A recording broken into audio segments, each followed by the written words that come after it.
네, 원스피러시 이번 시간은 대기업 내부 고발 그리고 저널리즘의 위기에 대해 다뤄보도록 하겠습니다. 예, 여러분께서 영화 인사이더 보셨는지 궁금합니다. 1999년 마이클 만 감독 연출 영화인데 제가 가장 재미있게 본 영화 중에 하나예요. 예, 인사이더는 이제 내부 고발 영화 원조라고 해도 과언이 아니고, 예, 저는 이 영화를 보면서 그런 생각이 들었습니다. 아, 이거 저널리즘의 위기를 아주 애누리 없이 보여주는 그런 영화구나. 저널리즘이 언제든지 흔들릴 수 있다는 것을 굉장히 날카롭게 이렇게 지적한 그런 영화라고 할 수가 있겠습니다. 그래서 이 영화는 대기업에 맞선 언론과의 투쟁을 다룬 그런 작품이고, 예, 실화입니다. 실화예요. 이거 Vanity Fair 지금 보시면 알겠지만 Vanity Fair의 이 그 1996년 5월 whistleblower, 이제 그 내부 고발자라는 뜻이죠. whistleblower는. 그러면서 이 기사 하나로 이제 난리가 난 거죠. 전 세계를, 전 미국을 뒤엎은 그런 기사라고 할 수가 있겠어요. Vanity Fair. Vanity Fair 같은 경우에도 이제 여성 잡지지만 이렇게 각 정치 쪽에 굉장히 이렇게 특종을 많이 터뜨리는 그런 언론으로 널리 알려져 있고, 특히 이제 제프리 앱스틴 소아성애자 이슈에 대해서 앞장서서 이렇게 보도를 한 그런 언론이라고 할 수가 있겠습니다. 자, 이제 보면은 그 제프리 와이겐드라는 사람이 이제 내부 고발자고요. 제프리 와이겐드가 그 담배 회사 중에서도 3위, 서열 3위인 브라운 앤 윌리엄슨을 상대로 이렇게 내부 고발을 한 거죠. 그러니까 굉장히 이제 영웅 같은 인물로 이렇게 나오고요, 영화에서. 근데 굉장히 고민 많이 합니다. 아, 내부 고발을 해야 돼 말아야 돼 하면서 그런 그 고민하는 장면도 많이 나오는데, 이게 저는 이제 저널리즘 시각으로 이 영화를 보게 되더라고요. 보면은 이게 보면서 아, 이거 누구든지 이렇게 흔들릴 수 있고 이게 보도를 하는 게 참 쉽지가 않구나. CBS 아닙니까? CBS가 또 메인스트림 미디어잖아요. CBS 60 Minutes. 그리고 담배 회사 같은 경우에는 또 이 담배 회사가 결국에 이제 CBS를 살려고 해요. 그러면서 이 기사, 담배가 얼마나 뭐 인체에 해로운지, 그 화학 물질이 얼마나 인체에 해로운지 그걸 폭로하지 못하게 될 뻔했죠. 영화를 보면은. 근데 이제 흥행에는 별로 성공하지 못했고요, 이 영화가. 그래서 많은 분이 몰라서 더욱 소개해드리고 싶은 영화입니다. 그래서 자신이 소속된 조직의 추악한 비밀을 알게 된 거죠. 제프리 와이겐드라는 인물이, 그 러셀 크로우가 제프리 와이겐드를 역할을 맡았는데, 이 사람은 부당한 해고를 당하자 조직의 지능적인 유혹 그리고 협박에도 불구하고 공익을 위해 이렇게 진실을 폭로하기로 결심을 합니다. 다음 장면 볼까요? 영화 그래서 인사이더는 막강한 언론의 힘마저 언제든지 무너질 수 있겠구나라는 생각을 하게 만들어요. 아무리 CBS 60 Minutes, 뭐 60 Minutes 요새는 별로 존경 못 받죠. 가짜 뉴스도 많이 보도하고 그러지만 과거에는 어마어마했거든요. 근데 이런 언론들조차 흔들릴 수가 있다는 것을 보여준 그런 영화라고 할 수가 있어요. 그래서 영화 인사이더는 거대 재벌의 음모 그리고 폭력에 맞서 싸우는 두 남자의 양심과 용기. 두 남자라는 건 이제 바로 여기 알파치노하고 이제 러셀 크로우가 나오는데, 알파치노 같은 경우에는 어떤 역할을 했냐면은 그 담배 회사 비리를 캐고자 하는 CBS PD 로울 버그맨으로 그렇게 나옵니다. 로울 버그맨은 지금 현재 PBS에서도 활동을 하고 있어요. 그래서 로울 버그맨은 당시 실제로 CBS 활동을 했고요. 또 러셀 크로우는 회사 협박 속에서도 내부 폭로를 하는 그런 제프리 와이겐드 박사로 그렇게 분합니다. 그래서 브라운 앤 윌리엄슨 연구개발부 책임자이자 부사장이었습니다. 제프리 와이겐드가. 그래서 편하게 이렇게 있었는데 의사소통 능력 미달이라는 이유로 해고가 됐어요. 하지만 와이겐드 박사가 해고당한 진짜 이유는 딴 데 있었습니다. 예, 그래서 브라운 앤 윌리엄슨은 니코틴 효과를 높여가지고 담배 판매를 촉진시키려고 했는데, 그러면서 인체에 치명적인 암모니아 화합물을 담배에 넣었습니다. 그러니까 와이겐드 박사가 이걸 알아낸 거예요. 암모니아 화합물을 담배에 넣어? 이거는 말이 안 되지. 이걸 제지하려고 하면서 이제 영화가 본격적인 내용으로 이렇게 들어갑니다. 그래서 CBS 간판 시사 프로그램 60 Minutes PD로 로울 버그맨이 익명의 발신자로부터 담배 회사 필립 모리스 한 연구 논문을 입수하게 됩니다. 그래서 이 논문은 흡연자가 담배를 피우다가 잠들 경우 화재가 일어날 수 있는 확률, 위험도에 대한 그런 논문을 다뤘는데요. 전문적인 용어라서 내용을 이해하기가 힘들었던 로월이 정보원을 통해 논문 내용을 풀어서 설명해 줄 그런 전문가를 섭외합니다. 그러니까 이 과정에서 이제 일식당에서 와이겐드 박사하고 이 둘이 만나게 된 거예요. 로월이. 그러면서 1980년대 중반에 담배 산업 비리가 줄줄이 이렇게 폭로가 되지 않았습니까? 그러면서 이게 미국 국민들의 분노가 커지고 있었던 때였습니다. 그래서 로월은 와이겐드 박사 자문을 받던 중에 그가 의사소통 능력 미달을 이유로 브라운 앤 윌리엄슨에게서 해고됐다는 고백을 듣고 이건 말이 안 된다. 이렇게 말 잘하는 사람이 그런 이유로 해고돼? 이거는 말이 안 된다. 그러면서 다른 압력이 이건 있었구나라고 생각을 하게 돼요. 그래서 굉장히 이렇게 그 의사소통에 문제가 있는 사람이 아니라 논리정연한 달변가였다는 걸 알게 됐고요. 그 로월 버그맨이, 그러니까 알파치노가 여기서 영화에서요. 그래서 어렵게 취재한 뉴스가 언론과 담배회사 유착으로 보도가 어렵게 되는 그런 굉장히 이렇게 힘들게 이렇게 보도를 하긴 했어요. 근데 이제 굉장히 그러면서 CBS도 60 Minutes도 예전과 같지 않게 됐습니다. 어쨌든 이 사건으로 인해서. 그 로월 버그맨은 참고로 이걸 끝으로 이 보도 담배 폭로를 끝으로 떠나요. 영화 마지막 부분 보면은 떠나고 또 60 Minutes에서 굉장히 이제 그 존경을 받던 마이크 월러스, 유대인 저널리스트거든요. 마이크 월러스 같은 경우가 여기서는 굉장히 좀 이렇게 약간은 비겁한 인물로 그렇게 묘사가 됩니다. 그래서 마이크 월러스가 굉장히 이 영화에 대해서 불만이 많아요.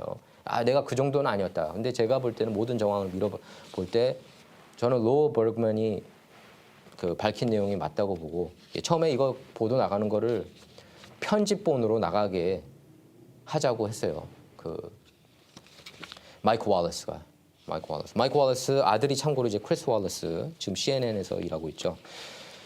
예, 아버지만 못하죠 훨씬. 근데 어쨌든 그렇게 그 담배 회사 압력을 받은 CBS 경영진은 방송에서 와이겐드 인터뷰 장면을 삭제하기로 결정합니다. 삭제를 해버려요. 여기 이제 열받은 거죠. 로월 버그맨. 열받을만 하죠. 간신히 내부 고발자 데려와가지고 보도를 인터뷰를 했는데 가장 이 내용에 대해서 잘 아는 암모니아가 몸에 안 좋고 이렇다는 걸 잘 아는 사람을 어렵게 데려왔는데 이걸 못 나가게 막은 거예요. 예? 그럼 열 받지 않겠습니까? 자기는 어렵게 이렇게 내부 고발까지 하게 만들었는데. 예? 그러면서 이제 CBS하고도 충돌을 하게 됩니다. 로월 버그맨이. 예. 그래서 자신의 언론계 인맥을 총동원합니다. 이 사람이. 나 여기서 절대 물러설 수 없다. 그러면서 월스트리트 저널에 흘리고 내용을 그런 내용이 나와요. 그래서 월스트리트 저널이 먼저 특종을 터뜨리게 됩니다. 사실상. 흘려준 거죠. 이거는 모든 국민이 다 알아야 돼. CBS 60 Minutes가 이걸 막아? 그러면은 WSJ, 월스트리트 저널 너네들이 이거 그러면은 보도해. 그러면서 이제 그걸 받는 쪽에서도 이렇게 좀 걱정해요. 야, 너 회사에서 괜찮냐? 그러니까 이제 걱정을 한 거죠. 이 로월 버그맨이라는 인물이 이렇게 잘릴 것을 걱정을 한 건데 이 사람은 제가 볼 때 로월 버그맨은 그냥 약간 줄리안 어산지 같은 느낌을 주더라고요. 예. 뭐 내가 어떻게 되든 나는 진실을 알려야겠다. 예. 그런 자세로 이렇게 그 거대 담배 재벌 그리고 CBS하고 한판 대결을 합니다. 이 로월 버그맨이 두 판 대결이죠. 예.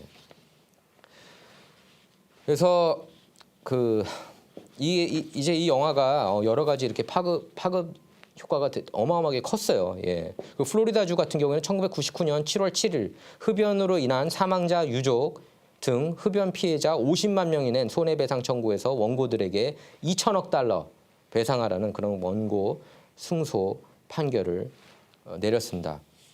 그래서 인사이더의 배경이 된 B&W 그 브라운 앤 윌리엄슨뿐만 아니라 필립 모리스를 포함해서 5대 거대 담배 회사들은 천문학적 손실을 입게 됐습니다. 그때 플로리다주 법원 판결문 요지는 이거예요. 첫째, 이들은 일반 소비자 기대를 위반한 결함 있는 제품을 제조했다. 그리고 둘째는 1969년 이전에는 흡연에 대한 경고를 하지 않았다. 경고문이 없었어요. 69년 이전에는. 또 셋째, 따라서 69년 이전 담배 판매 행위는 고의적인 속임수에 의한 사기 행위로 간주할 수 있다. 이렇게 판결문에서 밝혔습니다. 이때 과연 이제 담배 회사 경영진이 니코틴 유해성을 알고 있었냐 하는 게 이제 논리 핵심에 대한 증언을 한 사람이 바로 제프리 와이겐드예요. 제프리 와이겐드 박사. 이렇게 해서 법원 쪽은 원고가 담배를 피우기 시작한 62년부터 필립 모리스 담배 경고문이 붙기 시작한 69년까지 피해 기간을 계산해서 원고에게 2,650만 달러 지급 판결을 내린 겁니다. 현재 미국 내에서는 이 외에도 천여 건 담배 소송이 이렇게 제기돼 있다고 합니다. 다음 장면 볼까요? 이 사람이 이제 제프리 와이겐드 박사예요. 실제로 이렇게 그 청문회에도 나오셨고, 요새도 강연 곳곳에서 하고 다니시더라고요. 담배의 그 유해함에 대해서 폭로를 계속 하고 계십니다. 다음 장면 보도록 할게요. 이게 출연진하고 같이 사진을 찍은 겁니다. 저기 보시면은 맨 오른쪽에 있는 분이 아까 제가 얘기했던 그 로어 버그맨, 그 언론인, CBS에서 이제 그 들이받은 거죠. 그 경영진하고 들이받은 거. 굉장히 그 인상적인 그런 그 코멘트가 많아, 그 다이얼로그가 많습니다. 그 영화 보면. 그 다음에 이제 맨 오른쪽에서 두 번째가 이제 알파치노고, 맨 왼쪽이 제프리 와이겐드 박사고, 맨 왼쪽에서 두 번째가 제프리 와이겐드 박사분 한 러셀 크로우입니다. 굉장히 잘했어요. 러셀 크로우가 사실 이 영화 안 찍으려고 그랬대요. 그때 32살인가밖에 안 됐는데 내가 어떻게 저렇게 나이 든 사람을 역할을 내가 잘 소화할 수 있겠느냐. 근데 마이클 만이 이렇게 오디션을 봤는데 되겠구나 생각을 했다고 그래요. 딱 그 제프리 와이겐드 역할을 맡을 사람은 러셀 크로우밖에 없다. 그런 결론을 내렸다고 그럽니다. 그래서 이 영화는 이제 25회 LA 비평가 협회 나무조연상, 나무조연상, 작품상, 촬영상 많이 이렇게 수상을 했고, 아카데미상은 수상을 하지 않았던 걸로 그렇게 알고 있어요. 제가 다음 장면 보도록 할게요. 이게 러셀 크로우가 굉장히 이렇게 내부 폭로자로서 그 담배 회사가 얼마나 이렇게 유해한 물질들을 팔아왔는지를 이렇게 폭로했는데 굉장히 연기 잘했습니다. 다음 장면 보도록 할게요. 제프리 이분은 이제 로어 버그맨인데, 로어 버그맨 이게 그 영화 마지막 보면은 영화 시작 인트로는 굉장히 대단한 콤비였음을 보여주고 있어요. 영화가 콤비라고 얘기하는 거는 바로 이제 그 연출자가 이분이고 PD가 그 로어 버그맨, 그리고 호스트 60 Minutes 간판 호스트는 바로 마이크 월러스였죠.